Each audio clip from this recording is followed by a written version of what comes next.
Monitor Central Luzon. Ini ing PTV Balitang Kapampangan. Magtiwala yo i-Presidente Ferdinand R. Marcos Jr. ang marakalang investor kéng renewable energy reng maki-interes kéng pamamuhunan kéng Pilipinas.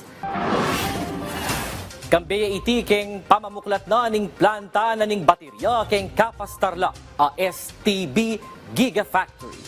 Inikanu ing pekamumunang manufacturing plant na ning advanced lithium iron phosphate batteries agagamitan do kéng pamanggawa kareng bateryada reng sakin. Ampo pareng aliwa pang gamit o teknolohiya. Ing kumpanya ngay ni, menibatya kéng bansang Australia. Resulta iti kéng Philippine Business Forum.